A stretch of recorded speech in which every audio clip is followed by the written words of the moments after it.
He was a popular high school teen with a big heart. He was loved by everybody. He was there for anybody, anytime. He was a really likable and caring person. Until his life was violently stolen while he slept. It was unbelievable because I was trying to figure out what was going on. We pretty much are starting with a blank slate. It was really a whodunit. Don't have a lot of answers. Detectives unearth a world of deceit and intimidation. She said if he would have just kept his mouth shut, this never would have happened. There were two teenagers bragging about being connected with a homicide. He was already in custody, so was this something that he had orchestrated? To reveal a sinister plot. A fisherman contacted the police department and said, hey, I found this gun. So that was a twist where you never would have expected that. The whole scenario was crazy. And discover a mastermind no one expected. We were dumbfounded, like, what just happened here? I don't think anybody thought that this is how it would end. I felt totally betrayed. I wasn't just shocked. I was floored.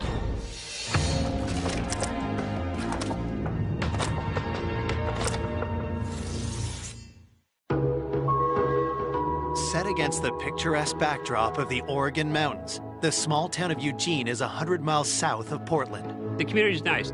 It's a good place to raise a family. It's a college community. The University of Oregon is there. It's a beautiful area of the Pacific Northwest.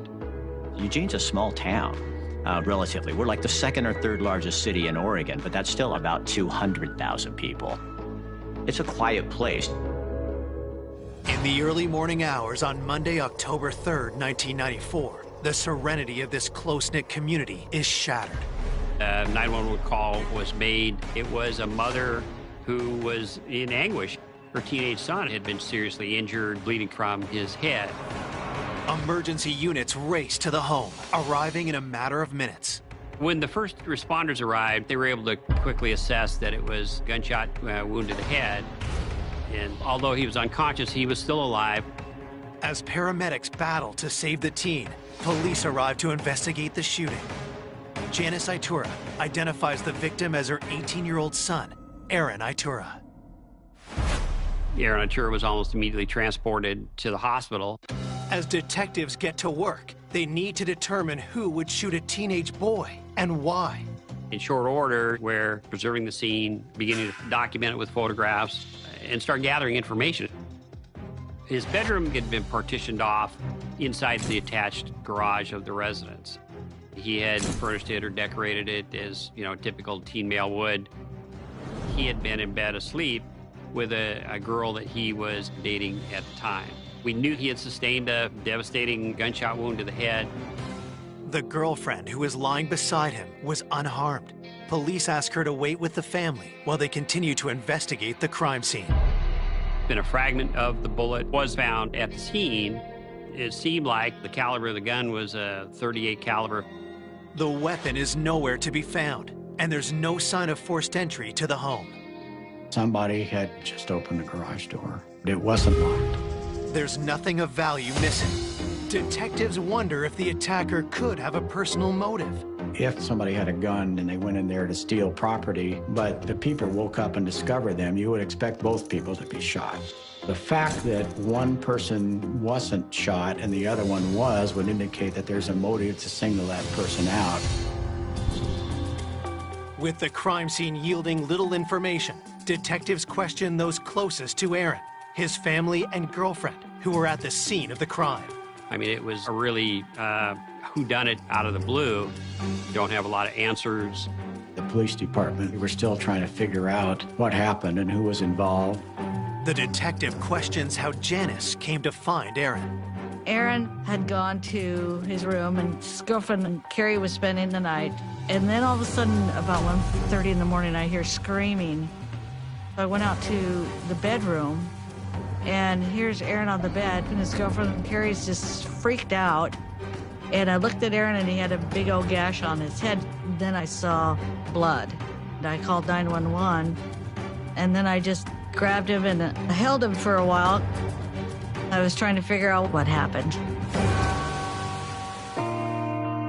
Aaron Itura was born on December 28, 1975. He was the oldest of 5 children, raised by single mom Janice. Aaron was a good kid. He was there for anybody, anytime.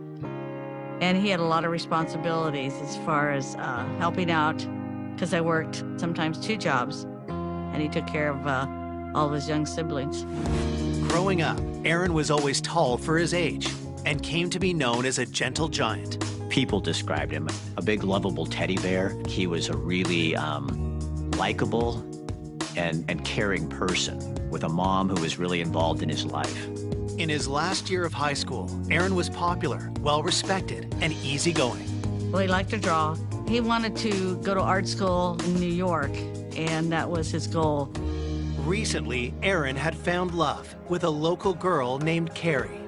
She worked at the little neighborhood store, and they had been dating about 4 or 5 months. Aaron took pride in his community and was highly active in the area's anti-gang movement. He had the courage to step up and do what was right. He was just the type of guy that people came to with their problems. He was the protector. He watched out for everybody. Aaron was looking ahead to a bright future. No one can think of anyone who'd want to shoot this young man point blank in his own bed. Investigators turned to Aaron's girlfriend, Carrie, who was lying next to him during the attack. Carrie tells detectives she awoke to the sound of the gunshot, but couldn't see much in the dark. Carrie, the girlfriend, certainly needs to be looked at as a potential suspect because of her proximity at the time the shooting occurs. The police decided to take her down to the police station and to talk to her in a lot more detail about what she knew. While police transfer Carrie to the station, detectives focus on Aaron's family. In the early stages, it's really important to exclude witnesses from being possible suspects. Part of the procedure of the police was to take gunshot residue swabs from the people in the house. I needed to get to the hospital. I needed to see how he was, but we couldn't leave. We had to wait till we were cleared through the gunpowder residue testing. Aaron's mom and siblings test negative for gunshot residue. They immediately race to the hospital. Janice was almost immediately notified by a doctor that her son's brain scans showed that there was no brain activity. The nurse was trying to tell me that, he's not going to make it. Later that morning, the decision is made to take Aaron off life support. I think he just was done fighting. I lost a big chunk of my heart. I just couldn't believe that I'll never see him again. As Aaron's family grieve their devastating loss, at the station, detectives interview Aaron's girlfriend, Carrie. They ask her if she knows of anyone who would want to harm Aaron. She claimed he didn't know why this occurred and who would have a motive to have killed him. When detectives question Carrie about trouble in their relationship, she denies any problems. Maybe she just wasn't being straight or truthful. Right off, you can't rule out the possibility that someone like Carrie may have shot Aaron for some personal motive. Forensics check Carrie's hands and clothing to determine if she fired the weapon that killed Aaron. Gunshot residue wasn't there. Swabs confirmed that she was not involved in a shooting. With Carrie ruled out as the shooter, police ask her if anything unusual happened that night. She tells police about a mysterious phone call Aaron received just hours before the crime. Carrie had mentioned a call had been made to the house. It was some girl, just wanting to know if Aaron was there. And then the caller hung up. Investigators have Carrie walk them through the moments before Aaron was shot. She said she was laying next to him. They were both fast asleep when she was awakened by some noise, which, as it turns out, was a gunshot. Then, Carrie reveals a crucial detail. Carrie becomes a key part of the investigation. She mentioned that she had seen who did it. Coming up, the investigation takes a stunning turn. What we learned indicated that they knew a lot more about what happened than what they'd said originally. And unravels a tale of betrayal. And I'm just like, did I just hear her say what I think I heard her say? There was almost something pathological about their relationship. To reveal a ruthless killer hiding in plain sight. They were absolutely a master manipulator. It was what they call a Jekyll and Hyde. It was really shocking how the case turned.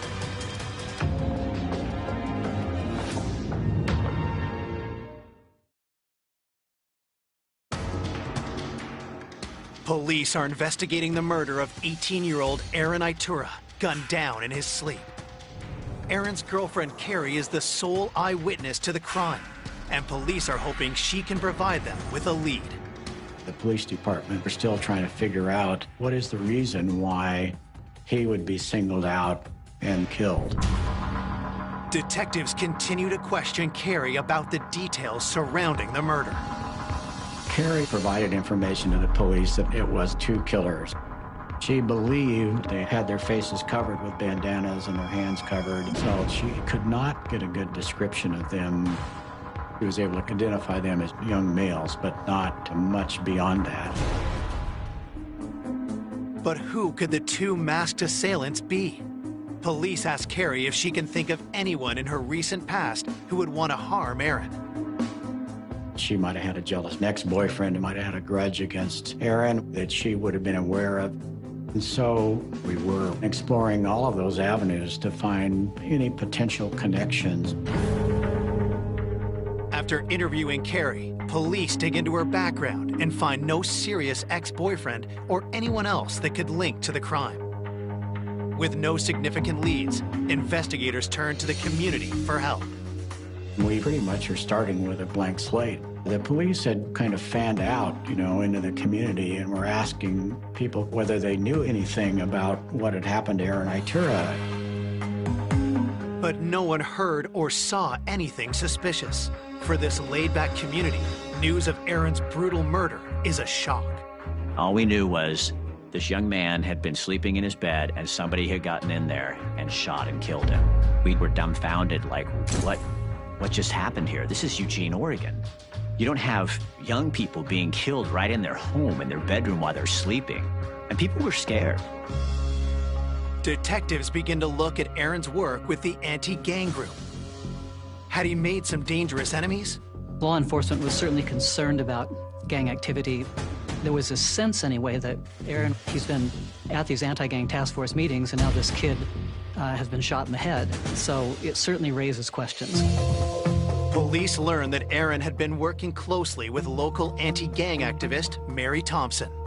A lot of people knew who Mary Thompson was. She was wanting to sound the alarm about gangs in Eugene. And she established herself as kind of the citizen voice among law enforcement and other agencies dealing with that. She was a working mom with a teen, her son Bo, who was getting in and out of trouble. Mary Thompson was involved in publicizing the threat of gangs. How that developed for her was that her son, Bo, who was 16 and had gotten involved in some gang activity and serious crimes. She said he's a member of a local Crip gang, and if it can happen in my family, it can happen in any families.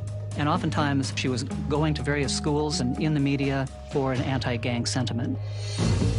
Mary's home was open to troubled teens trying to avoid gang life, but she needed help with her expanding network. Aaron got approached in school about assisting with the community outreach. He took that role seriously. Aaron was very proud. Sometimes I could hear him talking to his sisters about, I've got to do this. I'm going to help some kid someday, and Mary's on the right track. I thought she was amazing. Here's a woman that's 40-some years old, and she is out with Aaron, making people aware, because most people in this town had no idea that this was going on. The day after the murder, investigators pay Mary a visit, looking for a lead.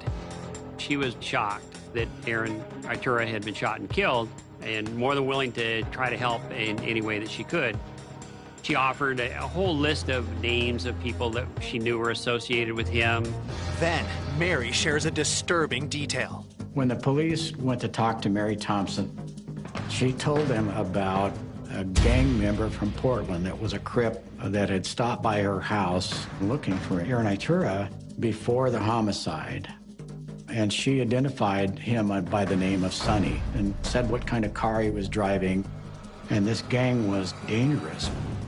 He wasn't somebody that she previously knew. Just that he had showed up and was inquiring about Aaron, where does he live and what can you tell me about him, sort of thing. Her information is that people in the gang life up in Portland were upset because of Aaron's cooperation in anti-gang efforts. Given the proximity of when this had occurred to Aaron's death, you couldn't ignore that this might all be coming out of people in Portland. She provided a general description of Sonny and of a car that he was driving. He wasn't on our radar. So the information about Sonny was documented and passed on and shared with the Portland Gang Bureau. While Portland's gang unit tracked down Sonny, Eugene police talked with Aaron's friends. Had Aaron been concerned for his own safety before the murder? They said before the homicide, Aaron Itura told them a story about a gang member wanting to do harm to him. But there's not a lot of information. This could be significant. This might, in fact, be gang-related. So we were looking for the active gang member of Sonny.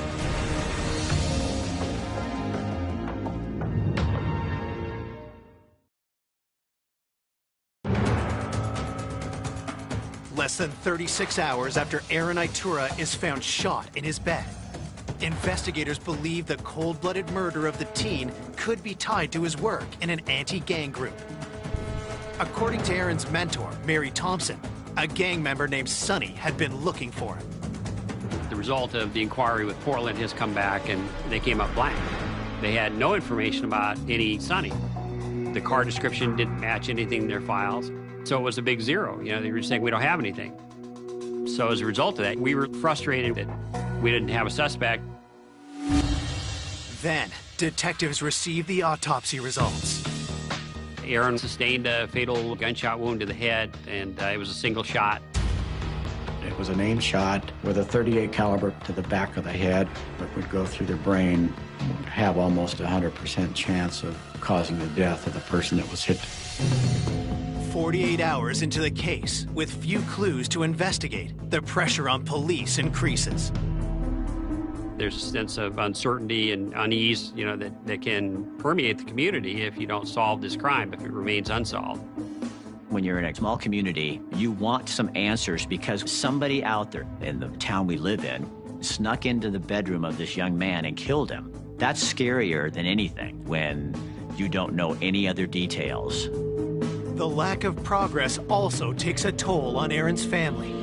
There was times that I would have been willing to follow Aaron, but I put my grief on the back burner. Continue taking care of my kids because it's not their fault. But it was so hard with just certain songs, certain times. I just would kind of collapse. It's just kind of what you do. Fortunately, Janice isn't without support. Friends like Aaron's mentor, Mary, helped the family get through tough times. Mary Thompson was very sorry. She couldn't understand who would ever do that. We both were grieving. So I got some really nice words from her. I'm in the mindset of, well, we're going to catch who did this, who shot him. And she's like agreeing with me, yeah, we need to find out who did this. At the station, police search for new leads and find a report about a recent incident involving Aaron and are surprised when they come across a familiar name. Mary Thompson's son, whose name was Bo Flynn, was connected to this case. He was 16 years old. Bo had been involved in the juvenile system before for his violence and criminal activity. He was empowered and emboldened by dangerous crime. We learned that Mary asked Aaron to keep an eye out for Bo and try to steer him clear of trouble. The plan was just simply for Aaron to spend time with Bo, be a positive influence. But instead of Bo moving away from trouble, he drags Aaron into it. 3 weeks before the murder, they have a dangerous encounter. Bo and Aaron were in West Eugene and encountered some other youths. And one of them had some prior issue with Bo. Bo suspected that this kid had snitched him off, or they got into an argument or whatever it might be. The confrontation escalated. Bo, who was carrying a knife, produced the knife and ended up cutting the other kid. Patrol officers arrived and they both were arrested. Aaron went to the Lane County Jail. I had to go down and get him. And I was so mad at him that I said, "You're responsible for your actions." But he did know right from wrong. And he was not afraid to stand up for what was right. Then, Aaron makes a risky decision to testify against Bo.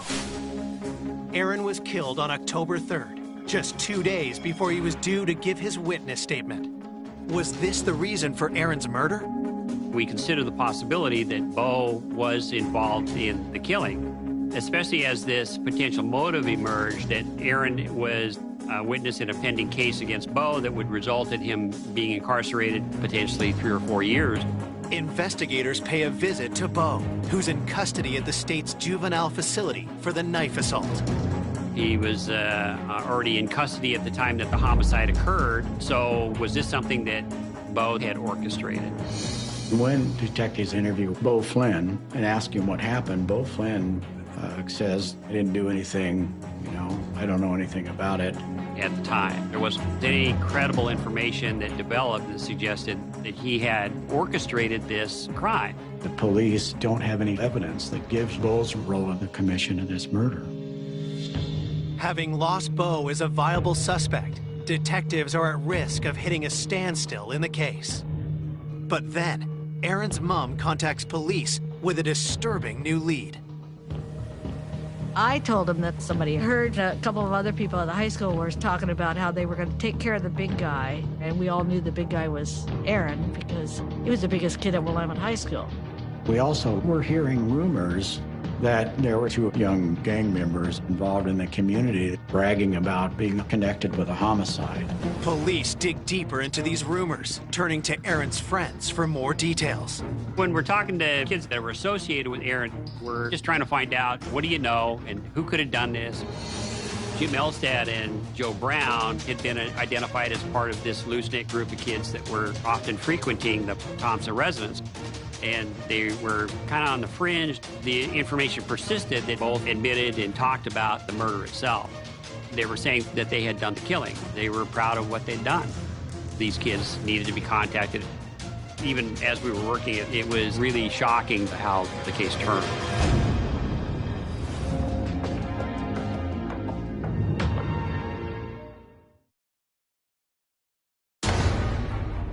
Police investigating the execution-style shooting of 18-year-old Aaron Itura have a new lead. 2 local teens have been bragging about the killing. What the word was on the street was Joseph Brown and James Elstad were the 2 individuals involved in the killing of Aaron Itura. I knew they were friends of Bo's, but these kids were Aaron's friends as well. Jim Elstad grew up with my kids. His little brother was my daughter's best friend. And hearing that he would even be involved was just bizarre, but that's what they were saying.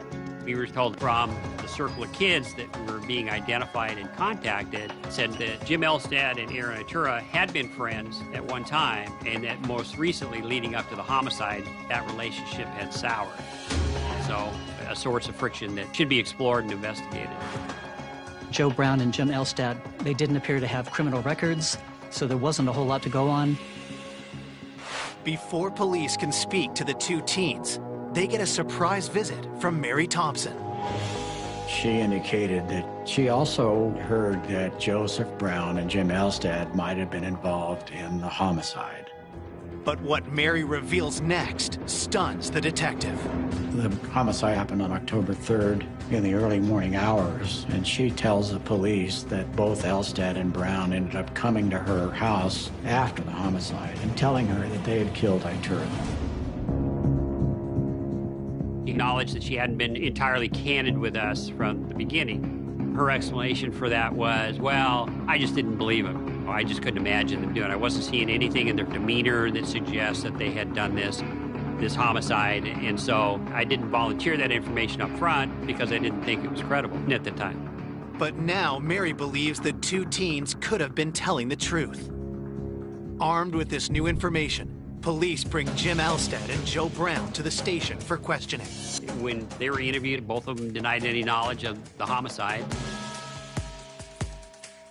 Elstad and Brown had agreed to take polygraphs as a way to clear themselves of suspicion. And so they reached polygraphed that same day, and both flunked. Detectives grill the teens for hours, and eventually they break down and confess. Brown and Elstad finally acknowledged that they had been involved and had done the homicide. To understand how Aaron Itura was killed that night, police have Joseph Brown recreate the murder at the crime scene. He had agreed to come back and do what we call a walkthrough, where you're basically doing a videotaped statement and you're describing, and in some instances you might even enact, what occurred. Joe tells police he was the lookout, and Jim Elstad was the one who shot Aaron. But what was their motive?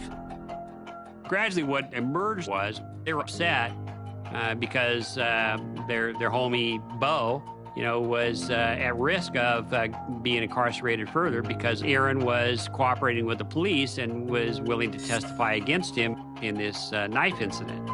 In their statements, Joseph Brown and James Elstad took personal responsibility for the homicide. They did not say that their activities were at the direction of Bo. Detectives need something concrete to corroborate their story, so they ask about the murder weapon. When police ask Joe Brown what happened to the gun, he tells them it's in the river. After the homicide, Joseph Brown throws the gun into the river to dispose of it. Police search the river for the gun, but can't find it. The fact emerged, that we were looking for the weapon. A fisherman contacted the police department and said, hey, I don't know if it's connected or not, but I was fishing that stretch of the river, and I found this gun. So a patrol officer is sent out and takes possession of the gun from him and books it into evidence. They then do a ballistic check on the gun, and they find out it was consistent with the murder weapon. You have their confession, and you've got the murder weapon, so you can corroborate their confession to the point where the conviction of those two people is solid. On October 6, 1994, Jim Elstad and Joe Brown are arrested for the murder of 18-year-old Aaron Itura. It was very hard to find out. Jim Elstad shot Aaron while he was sleeping. That was just unbelievable.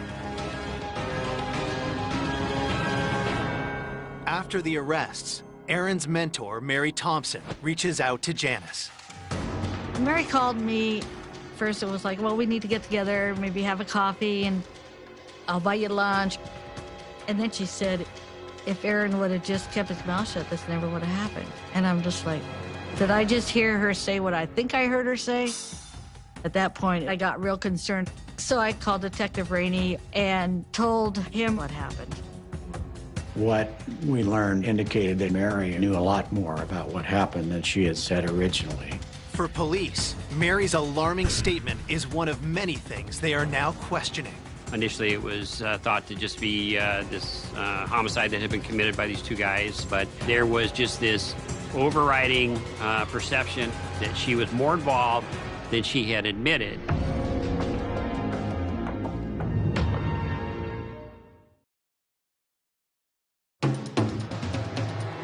Less than a week after 18-year-old Aaron Itura was shot to death in his bed, former friends Jim Elstad and Joe Brown are charged with his murder.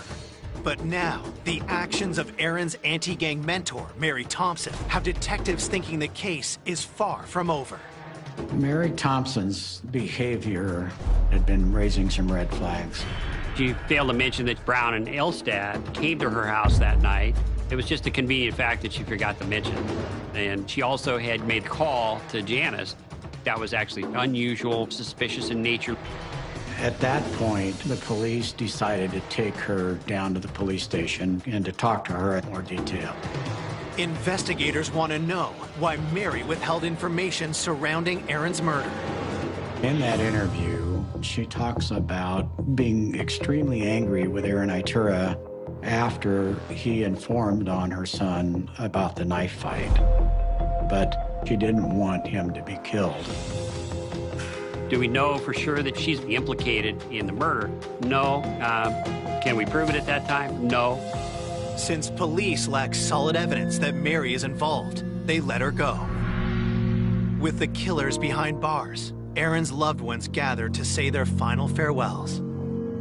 It was one beautiful, beautiful day.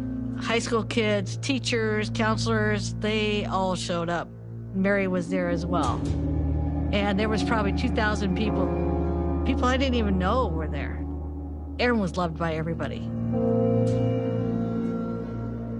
5 days after the arrest of Erin's murderers, police are still troubled by Mary Thompson's unusual behavior, so they dig deeper into her past.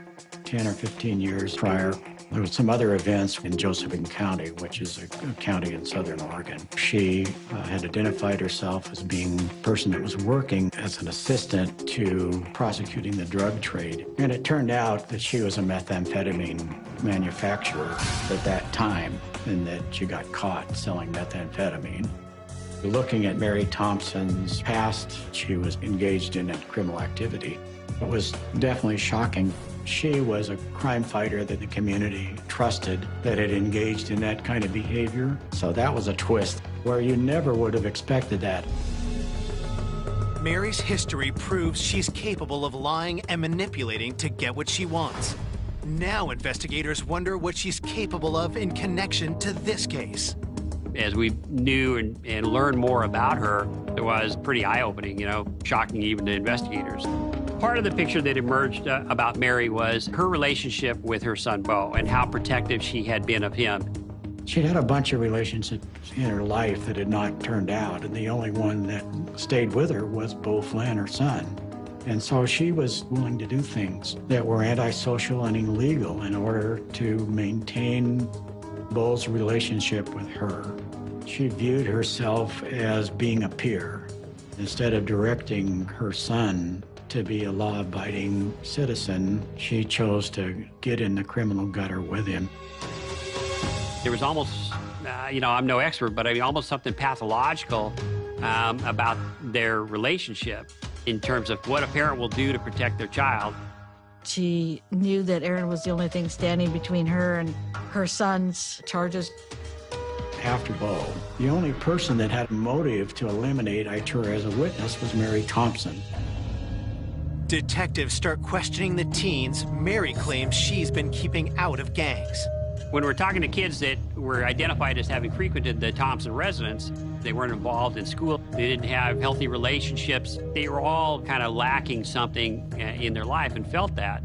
It seemed that she already had developed a family structure that she was able to manipulate for her own purposes, and she had somehow orchestrated the murder of Erin Itura, and as a result of that, she began emerging more and more as this prime suspect.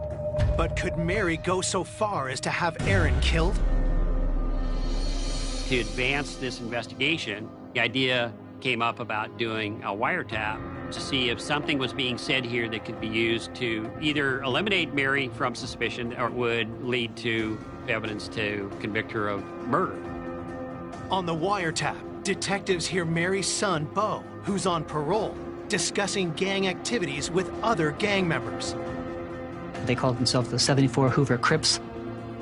They were involved in selling drugs and stealing property. We were thinking it was possible Beau was in charge of the gang. Just when investigators think Beau is the gang leader, someone else comes on the line. It became quickly apparent that Mary was calling the shots. She was pressuring people to do stuff. Mary Thompson's role in the gang is definitely as a leader. They heard Mary planning robberies, beatings, car thefts, just a hive of criminal activity. Mary Thompson, in her exchanges, in these intercepted phone calls, clearly is talking the talk. I mean, she knows the lingo, the street language, and she's a very legitimate threat. She tells them she's got connections outside of Eugene even, that if need be, she can marshal to come in and start dealing with people. But nothing links Mary directly to Erin's murder until she makes a telling statement. There's a conversation that she has with a gang member, and she says, "Don't worry, I haven't screamed at you, have I? Erin Itura got screamed at before he got whacked. He knew how I felt." So she essentially admits to the gang killing Itura. It ripped off the veneer of her being this concerned mom who only immersed herself in this culture out of concern for her son. Facts that were developing were pretty revealing. Though the admission is damning, detectives know they'll need more to secure a conviction. We felt that we needed a direct witness who would tell us about all these conversations that happened up and including the homicide of Aaron Itura. Our tactic was to break the gang, essentially, and to see what we could do about getting them to testify against Mary Thompson.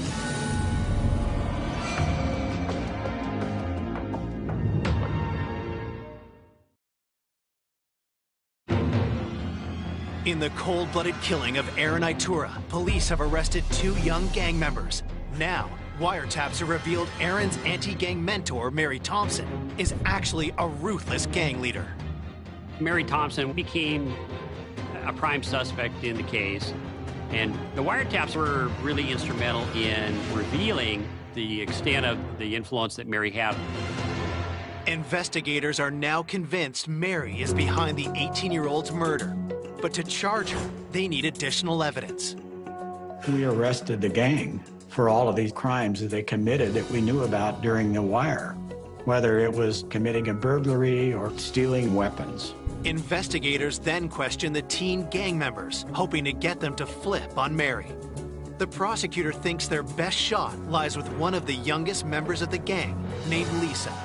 We decided that we were going to give Lisa immunity on the condition that she testified about the gang and about the homicide of Aaron Itura. Lisa agrees to tell investigators everything she knows.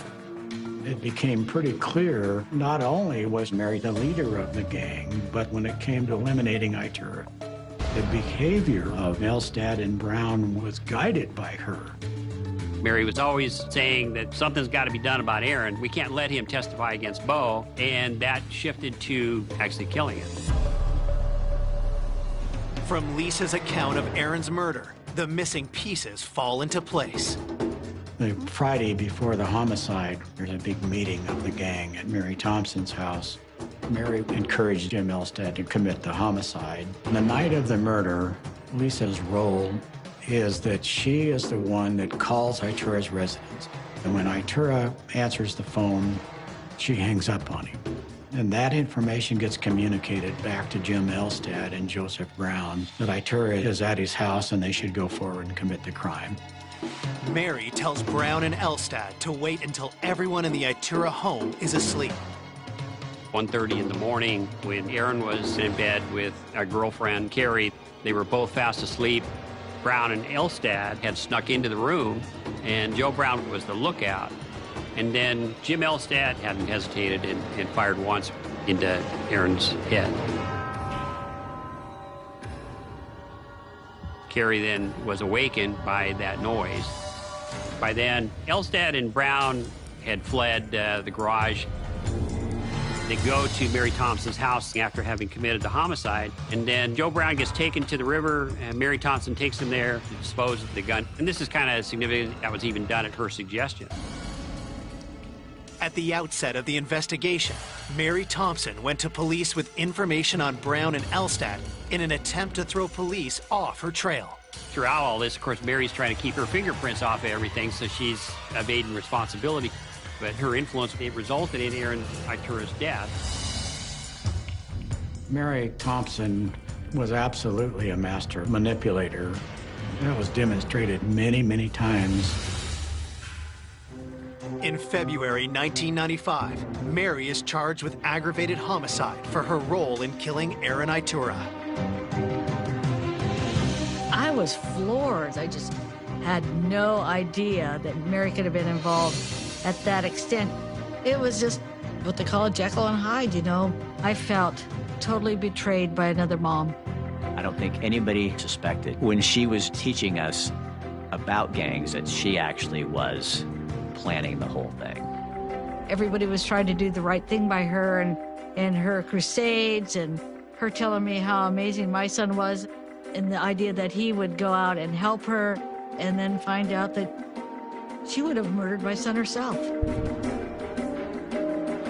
In December 1994, Joe Brown and Jim Elstad received 10 and 16 years respectively after pleading guilty to the murder of Aaron Itura. Almost 2 years later, on June 4th, 1996, Mary Thompson goes to trial and pleads not guilty. Gang members testify in court, supporting the prosecution's case. They all eventually, came on board and were effective witnesses. After a 6-week trial, on July 23rd, 1996, the jury finds 41-year-old Mary Thompson guilty for her role in the murder of Aaron Itura. It's been such an emotional trauma on us all. Because it's like, it's not only me that she's hurt, it's not only my son that she's destroyed, it's my family, his friends, the kids involved, everybody. She's probably been doing this her whole life, but she didn't win. Mary Thompson is sentenced to life in prison for aggravated murder, among other charges, including hindering the prosecution. When you think of the level of deception that she perpetrated, and then ultimately to see her held responsible for that, that's a real satisfying feeling as an investigator. The whole case from beginning to end was unsettling. I don't think anybody would have gone into it thought that this is how it would end. You got horns like the devil, sink your teeth into me. You're on a whole nother level, things you do to me. You got a heart made of metal, lover and an enemy. Baby, you never try to change me, oh. Ooh, you bleed black when it feels right. Ooh, hey, I don't gotta think twice. Ooh, so long that it feels right. You know just what to do. You're my bad girl. You're my bad girl. Put your hands around my neck, I love it, show you my respect, 'cause you earn it, baby. 'Cause you're my bad girl. You're my bad